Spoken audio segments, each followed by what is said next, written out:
Welcome to a day in the life productive edition. So first things first, you already know, I definitely need a cup of coffee. For my coffee, I really am not a human, so that was necessary. I do like to do my makeup sometimes just because it helps me feel more up, ready, and prepared for whatever the day has.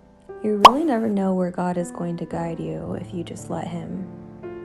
But what I do like to do is set goals for what I would like to get done ideally.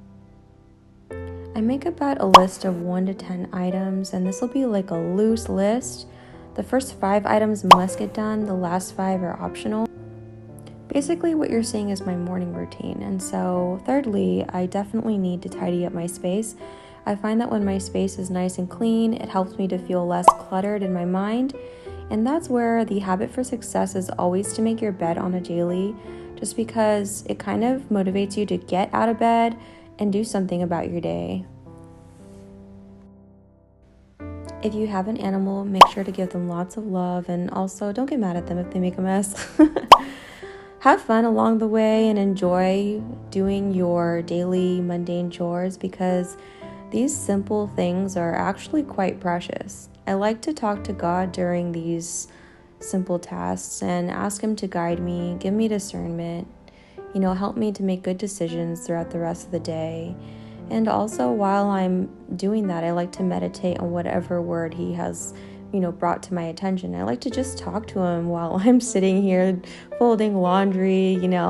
That's why it's really wonderful when you have like the quiet of the morning to just talk to God and have Him be a part of every portion of your day. And if I'm not listening to lo-fi, I'm definitely listening to the Word of God or a sermon while this is going on.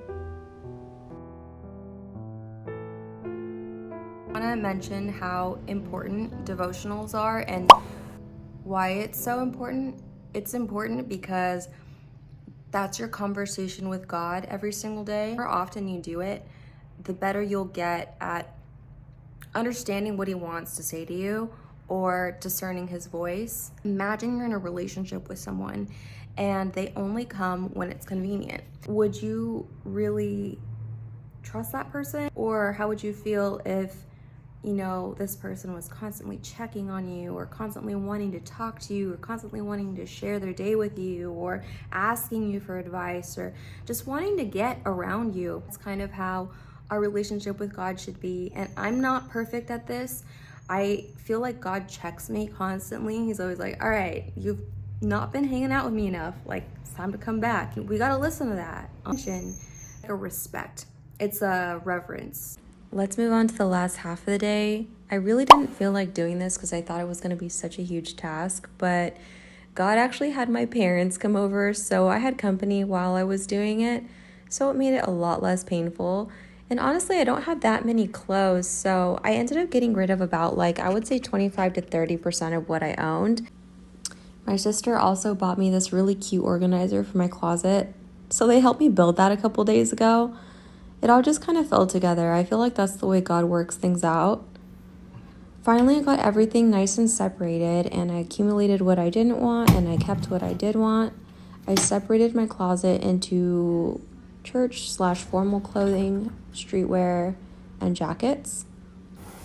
And also my sister, like I said, she gave me this really cute organizer, so I went and filled it. I tried to roll all of my clothing so that they would all fit nice and I could see them better when I was getting dressed. I also organized my little coat closet. This stuff is going to be donated. We'll see to who. Finally, we're at the last task of the day. I needed to go run some errands as well as go grocery shopping. It was a really gloomy day, so I tried to put on a little bit of warmer clothes. Grab my purse, and we're out the door. Put on a cute outfit. Here we're already complaining about how cold it is because it's June, and for some reason it looks like it should be December. Don't make no sense. First stop is going to be Target because we had to pick up some stuff for a baby shower, but I ended up picking up some stuff myself, surprise, surprise. And then we went to the grocery store. I like to shop the organic section because I do eat a lot of fresh produce, and if it's not organic, it does tend to have a lot of pesticides and chemicals on it. I am on this health journey as well, so the the quality of food that I eat is super important, and I feel like God led me towards that as well. Finally, we got home, and this is a carpet that I bought at Target because Moses ripped up my other one. We proceeded to unload all the groceries, and all the while I'm hanging out with my parents. I know. I like to wash my vegetables in vinegar. It's like the most natural way to clean your fruits and vegetables.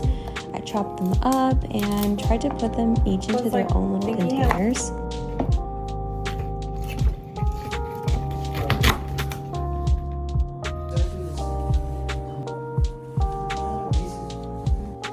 So 10K steps. What are we at? We're at 7.8, so we'll finish that tonight. If we don't, that's all right. So it looks like we got pretty much everything done on the list. So feels good to get stuff done. Really nice to see my parents. So we got some yams. I'm probably gonna have this for dinner. Some fries. They're so crispy and crunchy. They're a little, I feel like I burnt them a little bit. Oh, child. But you know what? They still look good. Vegetables in there. And some leftover lentil bean soup.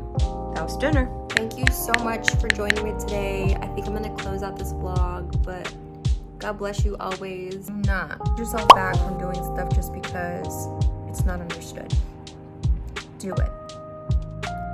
The worst that can happen is you fail and you tried. At least you tried.